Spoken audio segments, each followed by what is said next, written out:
Aku dipaksa oleh ibuku untuk menikahi seorang mantan narapidana. 2 hari setelah pernikahan, aku terkejut. Ternyata pria itu, namaku Nadia, usia 24 tahun. Aku tinggal di kota Bekasi bersama ibuku sejak ayah meninggal 5 tahun lalu karena stroke.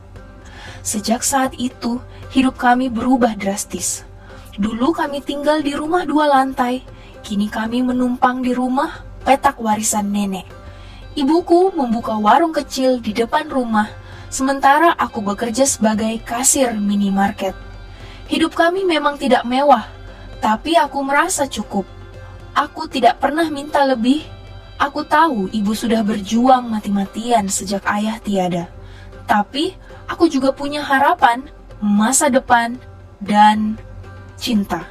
Setidaknya dulu, aku sedang menjalin hubungan dengan Fikri, teman kuliahku.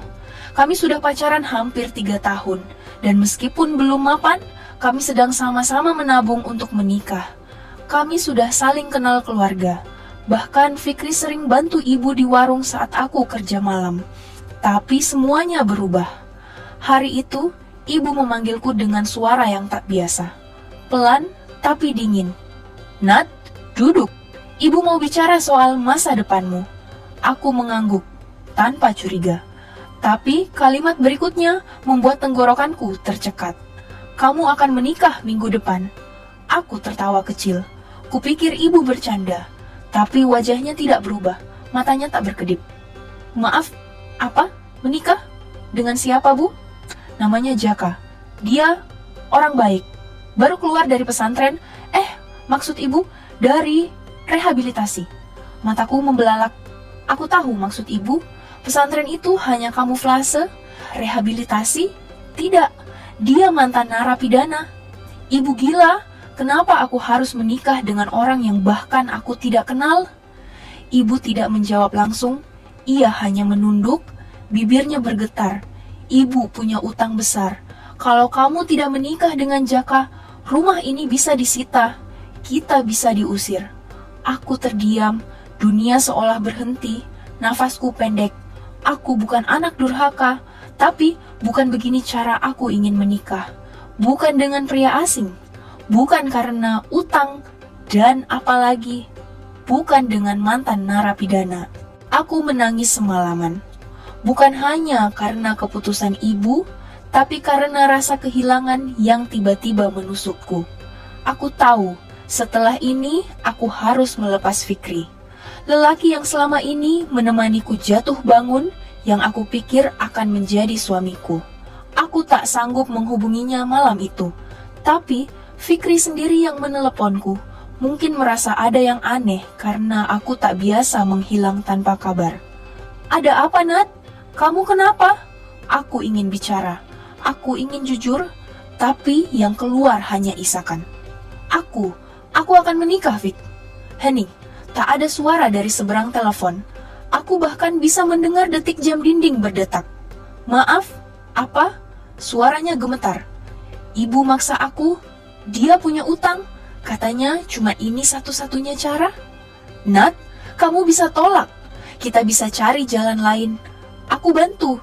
Jangan lakukan ini," ucapnya dengan nada putus asa. Tapi aku hanya menangis lebih keras. Karena aku tahu, tidak semudah itu. Hari pernikahan datang lebih cepat dari yang bisa kuproses. Aku tidak mengenakan gaun pengantin mewah. Hanya kebaya sederhana pijaman dari tetangga. Tanpa riasan tebal, tanpa senyum bahagia, hanya mata bengkak dan hati yang kosong. Aku baru bertemu Jaka sekali, dan itu pun hanya beberapa menit sebelum akad. Dia lebih tua 5 tahun dariku, tinggi besar, dengan wajah keras dan sorot mata yang sulit ditebak. Tidak ada senyuman di wajahnya, tidak juga permintaan maaf atau sapaan ramah. Ia hanya duduk, diam, mendengarkan penghulu. Saat tanganku disodorkan untuk bersalaman, aku seperti robot. Aku tidak tahu apa yang aku ucapkan. Yang aku tahu, hidupku baru saja berubah total. Setelah ijab kabul selesai, orang-orang bersorak pelan, sebagian hanya menatap kasihan. Tak ada pesta, Tak ada tawa, hanya makan seadanya di ruang tamu sempit. Jaka tidak banyak bicara. Bahkan saat kami masuk kamar malam itu, ia hanya duduk di kursi memunggungiku. Aku nggak akan nyentuh kamu, tenang aja, katanya datar. Kita cuma pura-pura. Biar ibumu senang, biar utang lunas. Aku menatap punggungnya, bingung. Apa maksudnya? Tapi belum sempat aku bertanya lebih lanjut, dia sudah merebahkan diri di lantai, berselimut sarung, dan mematikan lampu. Aku menatap langit-langit kamar dalam gelap. Apa sebenarnya yang sedang terjadi? Dan siapa sebenarnya Jaka? Sudah 3 hari aku resmi menjadi istri Jaka. Tapi entah kenapa, aku merasa seperti tinggal bersama orang asing yang bahkan lebih dingin dari udara pagi. Jaka jarang bicara. Ia bangun lebih pagi dariku, salat, lalu pergi entah kemana. Pulang menjelang maghrib, kadang membawa belanjaan, kadang tidak. Tapi satu hal yang membuatku heran, ia selalu meninggalkan uang di meja makan. Uang itu lebih dari cukup untuk kebutuhan dapur, bahkan aku sempat bisa menyisihkan sedikit untuk menabung. Ia tidak pernah menyentuhku, tidak juga menyuruhku melayaninya sebagai istri.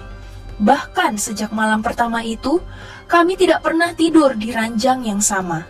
Anehnya, aku mulai penasaran, siapa sebenarnya Jaka? Benarkah dia mantan narapidana seperti yang ibu bilang?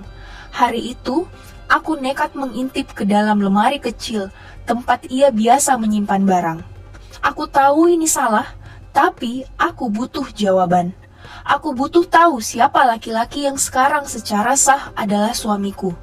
Tak ada banyak barang, hanya beberapa baju lipat, sebuah Al-Quran lusuh, dan sebuah kotak kayu kecil.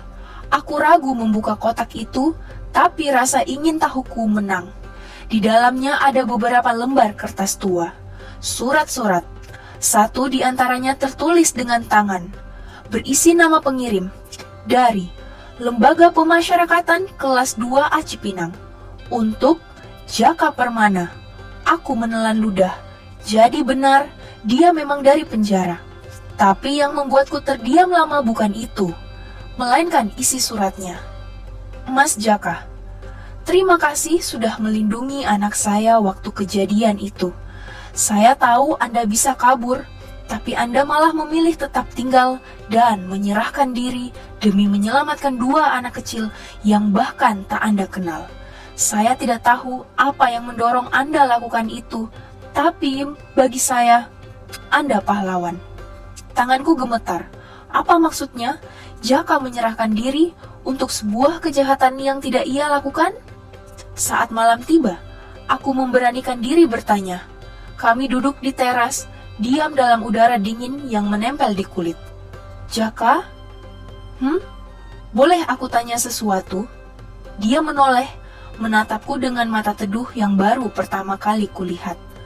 Kamu sebenarnya masuk penjara karena apa? Dia diam lama, lalu menjawab pelan.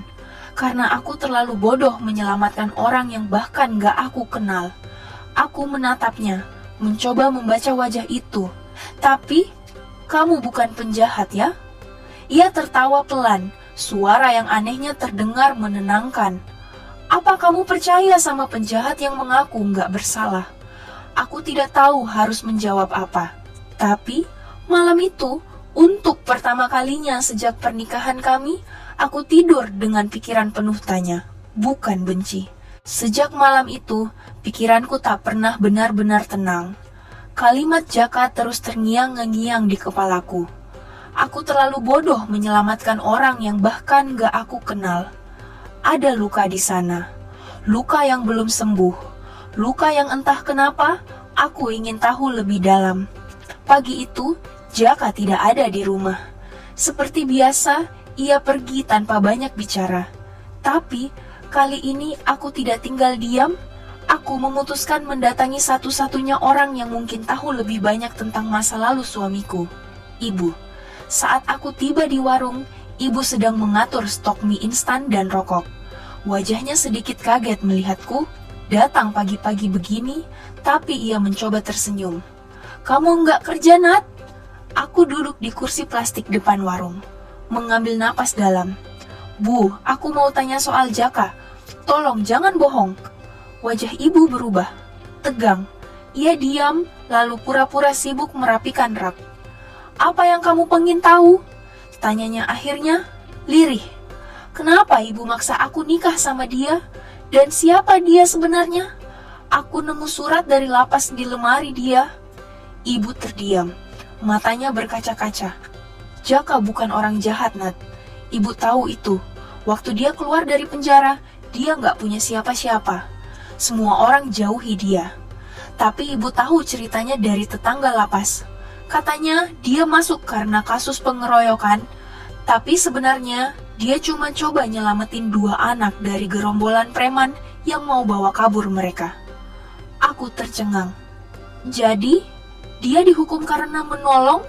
Ibu mengangguk pelan. Karena waktu polisi datang, dia satu-satunya yang masih di tempat kejadian. Orang-orang yang lain kabur. Polisi tangkap dia, dan dia nggak bilang apa-apa. Katanya dia ikhlas. Aku menelan ludah. Tiba-tiba aku merasa bodoh. Selama ini aku membenci seseorang yang ternyata bukan pelaku kejahatan, tapi korban dari sistem dan keadaan. Ibu nggak maksa kamu nikah sama dia cuman karena utang, tapi juga karena ibu kasihan. Ibu pikir kamu bisa bantu dia mulai hidup baru. Aku menunduk. Perasaan bersalah menumpuk dalam dadaku. Selama ini aku anggap Jaka sebagai beban, sebagai aib. Padahal mungkin dia lebih bersih dari banyak orang yang berpakaian rapi dan berpendidikan tinggi. Malamnya, saat Jaka pulang, aku menunggunya di ruang tengah. Ia kaget melihatku tidak di kamar. Ada apa? Tanyanya pelan.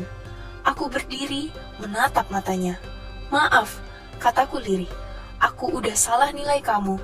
Dia terdiam, lalu mengangguk pelan. Aku nggak butuh kamu percaya sekarang, Nat. Tapi, makasih udah nyoba ngerti. Untuk pertama kalinya, kami bicara dari hati ke hati.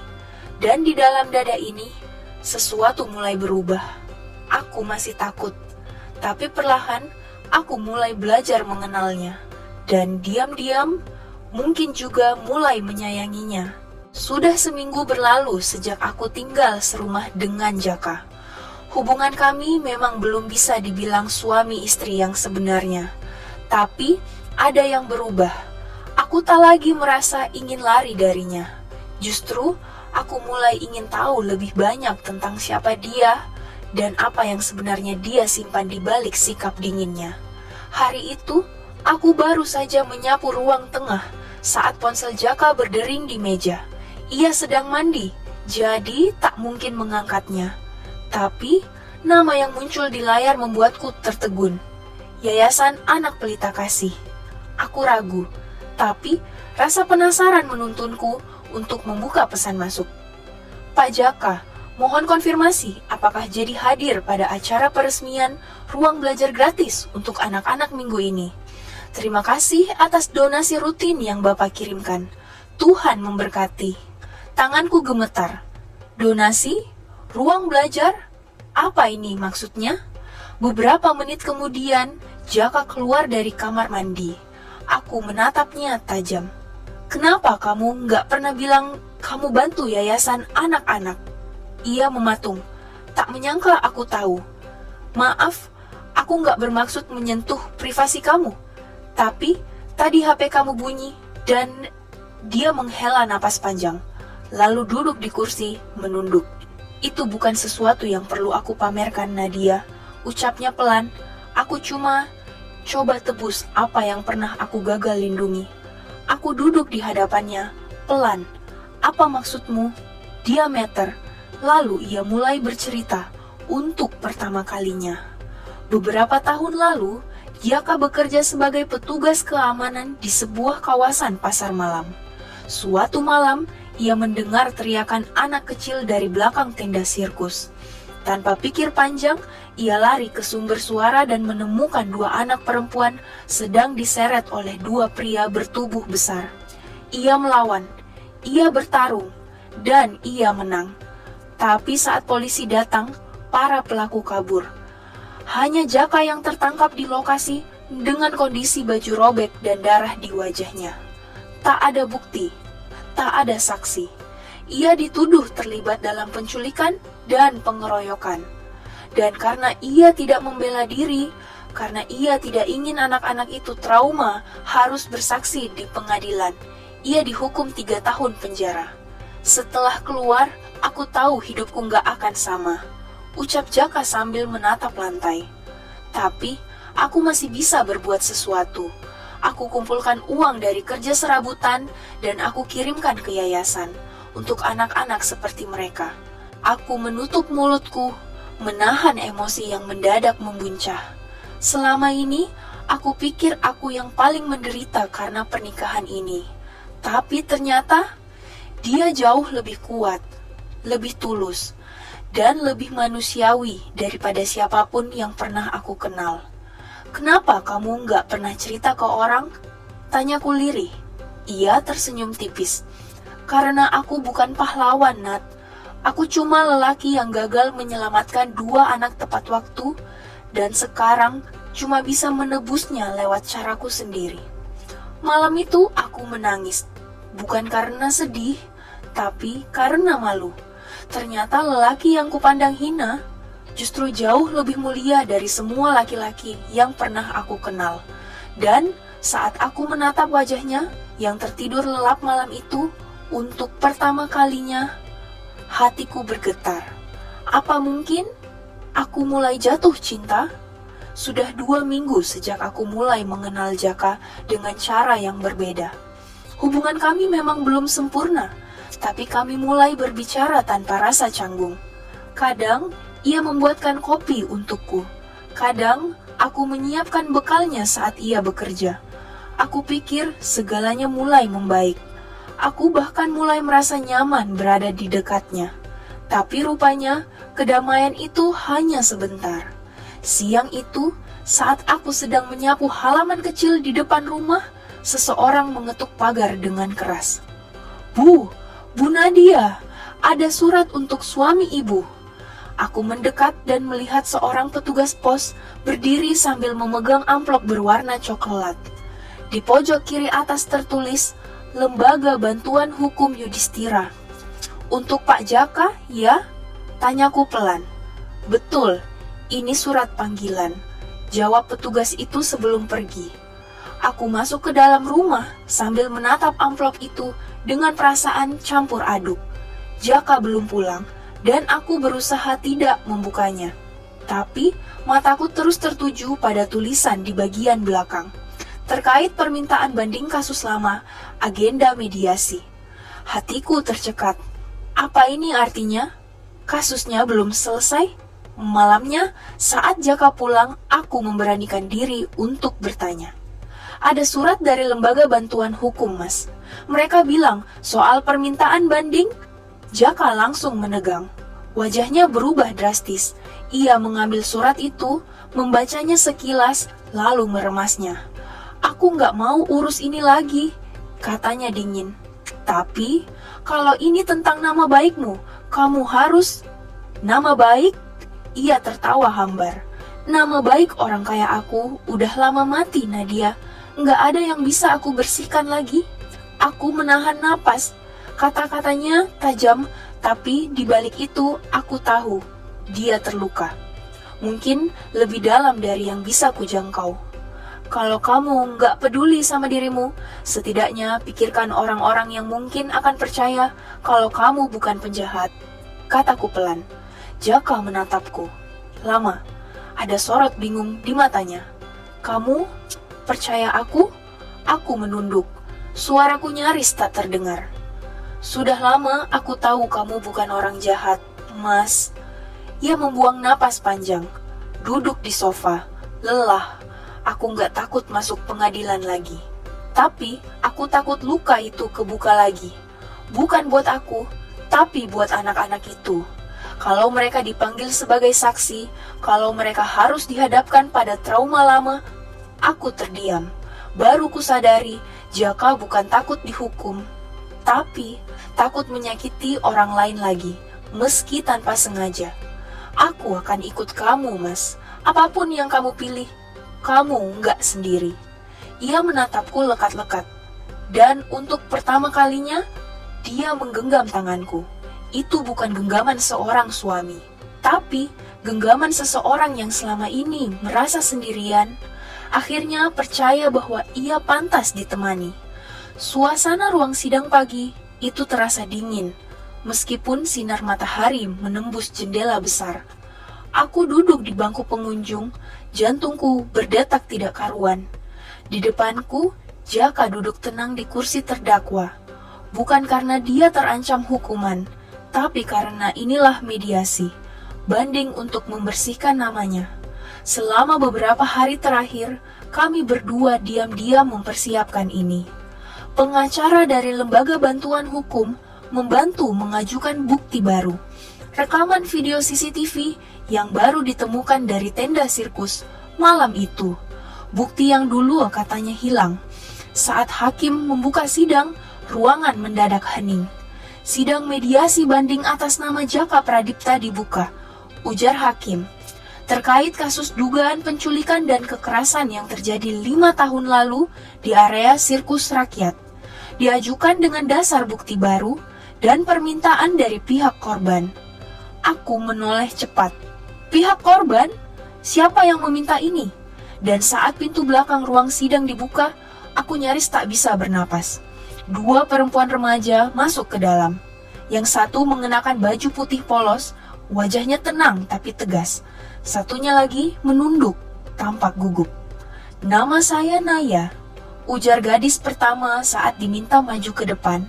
Saya salah satu anak yang dulu diselamatkan oleh Pak Jaka. Dan saya datang ke sini untuk memberi kesaksian.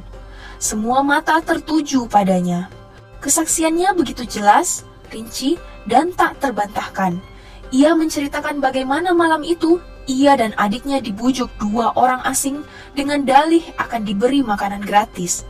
Bagaimana Jaka muncul dan menghajar kedua pria itu, bagaimana ia melihat Jaka berdarah, tapi tak sekalipun melawan balik secara brutal, hanya melindungi mereka. Waktu saya tahu beliau yang dipenjara, saya masih terlalu kecil untuk bicara. Tapi sekarang saya cukup dewasa untuk memperbaikinya, ucap Naya dengan mata berkaca-kaca. Dia bukan pelaku, dia penyelamat. Tangisku tak terbendung lagi. Aku menatap Jaka dan kulihat matanya basah. Tapi ia tetap diam. Wajahnya tetap seperti biasa, tenang, tidak menuntut. Ketika rekaman video diputar, segalanya menjadi jelas. Terlihat bagaimana 2 pria menyeret anak-anak itu dan Jaka menerjang mereka tanpa ragu. Wajah pelaku memang tidak tertangkap jelas, tapi tubuh mereka bisa dikenali. Hakim menutup berkas. Sidang akan kembali dilanjutkan untuk keputusan resmi pekan depan. Namun, pengadilan mencatat bukti dan kesaksian hari ini sebagai valid dan sah. Saat keluar dari ruang sidang, aku berjalan di belakang Jaka. Ia menoleh dan bertanya pelan, "Kamu nggak takut lihat semua tadi?" Aku menggeleng lalu menggenggam tangannya. "Yang kutakutkan itu kehilangan kepercayaan padamu, Mas. Tapi hari ini, kamu buat aku makin percaya." Ia diam sejenak, lalu berkata lirih, "Aku nggak pernah merasa sebebas ini, Nat. Dan aku tahu, bukan cuma luka masa lalu yang terbuka hari itu, tapi juga jalan baru untuk masa depan yang lebih jujur, lebih kuat, dan lebih penuh harapan." Sudah 5 hari berlalu sejak sidang itu. Rumah kami terasa berbeda, lebih tenang, lebih hangat. Jaka mulai terbuka, dan aku pun semakin berani menunjukkan perasaan. Malam-malam kami kini diisi dengan percakapan ringan, tawa kecil, dan keheningan yang tidak lagi menakutkan. Namun, seperti hidup yang tak pernah benar-benar tenang, sesuatu kembali mengetuk pintu kami secara harfiah. Pagi itu, aku sedang menyiapkan sarapan saat terdengar suara ketukan keras. Jaka sedang mandi, jadi aku yang membukakan pintu. Seorang pria berdiri di sana. Usianya sekitar 40, berkemeja lusuh, tapi wajahnya tidak asing. "Ini rumahnya Jaka?" tanyanya dengan nada datar. "Iya, maaf, Anda siapa ya?"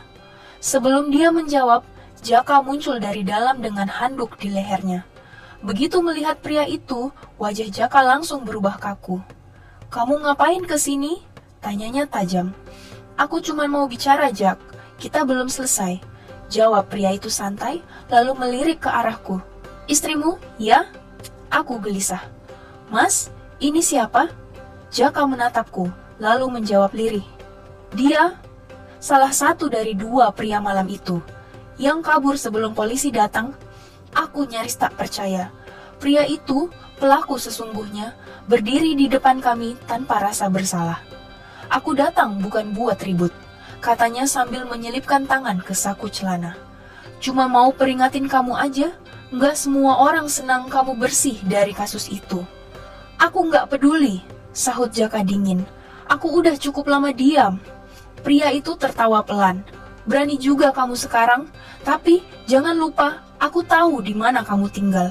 Dan aku juga tahu, kamu punya istri sekarang." Aku merinding. Ancaman itu terlalu jelas untuk diabaikan. "Pergi sekarang juga," bentak Jaka. Pria itu menatap kami sebentar, lalu melangkah pergi. Tapi sebelum belok ke ujung jalan, dia menoleh dan mengangkat dua jarinya ke pelipis, memberi salam sinis. Setelah pintu kututup, Jaka duduk di kursi tanpa bicara. Tangannya mengepal, nafasnya berat. "Mas, kenapa kamu nggak lapor polisi?" Tanyaku hati-hati, karena aku tahu mereka nggak akan bisa berbuat banyak. Dia belum melakukan apa-apa, baru ancaman, dan orang seperti dia licin. Aku memegang tangannya, berusaha menenangkannya meski aku sendiri gemetar. "Aku di sini, Mas. Kamu nggak sendirian." Jaka menatapku dalam, lalu berkata dengan suara berat, "Kalau sesuatu terjadi, kamu harus siap. Aku nggak akan biarkan dia ganggu kamu." Hari itu, untuk pertama kalinya sejak menikah, aku benar-benar takut.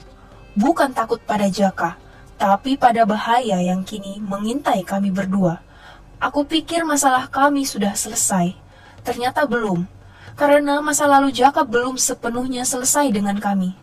Sejak kedatangan pria itu, rumah kami tidak pernah benar-benar tenang.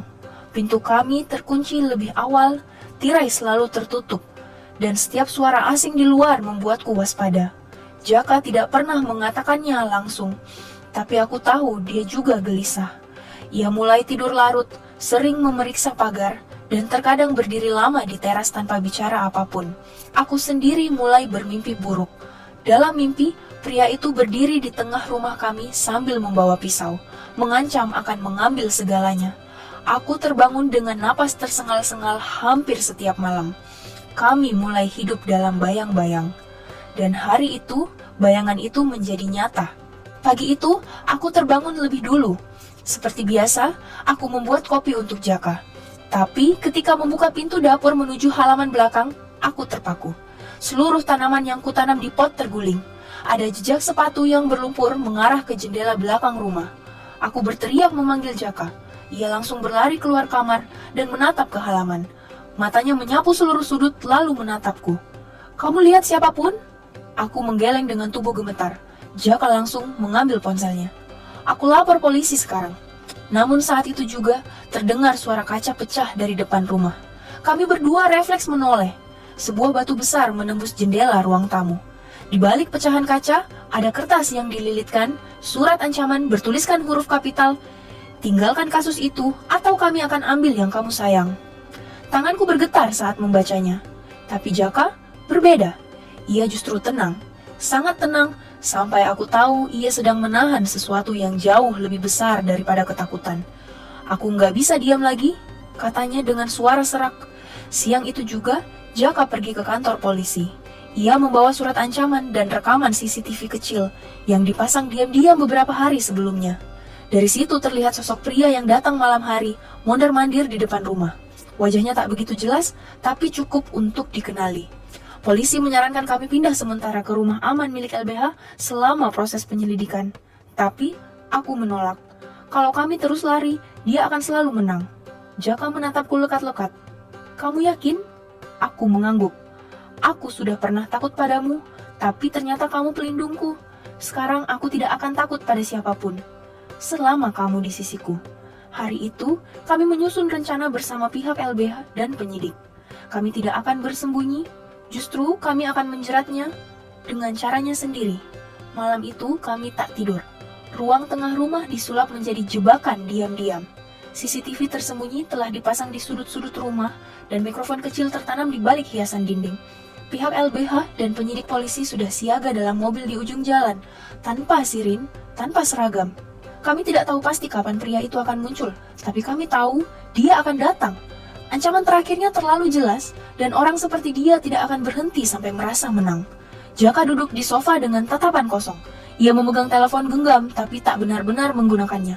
Aku sendiri duduk di dekat dapur, berpura-pura menonton televisi yang volumenya sengaja dikecilkan. Lalu, terdengar bunyi kecil, seperti gerakan pelan dari arah jendela. Jaka memberi isyarat dengan matanya. Kami tetap diam. Suara itu semakin dekat. Seseorang sedang mencoba membuka jendela samping yang sengaja tidak kami kunci sepenuhnya agar tampak seperti celah. Dan benar saja, sosok itu masuk perlahan. Bayangan pria tinggi mengenakan jaket gelap dan masker.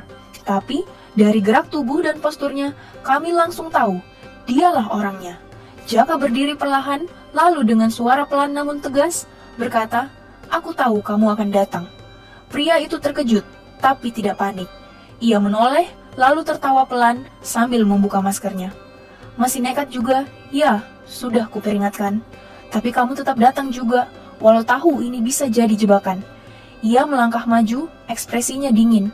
"Kamu kira polisi bisa selamatkan kamu? Kamu tahu nggak siapa yang lindungi aku dulu? Siapa yang suruh aku kabur waktu itu?" Aku mulai menggigil, tapi tetap diam. Kata-katanya menyiratkan sesuatu yang lebih besar. Dan saat itulah, ia mengucapkan nama yang membuat darahku berhenti mengalir. "Ibunya, ibu kamu sendiri yang suruh aku tutup mulut soal malam itu, karena kalau sampai kamu bebas, rahasia dia ikut kebongkar." Aku menatap Jaka. Wajahnya tak menunjukkan keterkejutan, hanya kesedihan yang sangat dalam. "Jadi, ibu tahu semua ini? Bahkan sejak dulu?" Pria itu tertawa. "Dia bukan ibu suci seperti yang kamu kira. Dia cuma gak mau anaknya bawa aib. Makanya kamu dikorbankan." Dan saat itu juga, pintu rumah didobrak. Polisi menyerbu masuk. Pria itu tersungkur ke lantai, diborgol dengan cepat. Kami hanya berdiri diam. Jaka menatapku. "Maaf, aku harus bohong soal ibu. Aku tahu sejak lama. Tapi aku gak mau kamu benci dia." Aku terisak. Bukan karena pengkhianatan ibuku, tapi karena sosok di hadapanku yang selama ini kuanggap beban hidupku justru jadi orang yang paling melindungiku dari luka terburuk. Keesokan paginya, kami duduk di beranda rumah memandang matahari pagi. "Aku gak tahu harus bagaimana setelah ini," kataku lirih. "Mulai dari awal," jawab Jaka. "Tapi kali ini kita pilih jalan sendiri, bukan jalan yang dipaksa orang lain." Aku mengangguk, dan untuk pertama kalinya sejak pernikahan kami yang dipaksakan itu, aku menggenggam tangannya bukan karena takut, tapi karena aku memilih.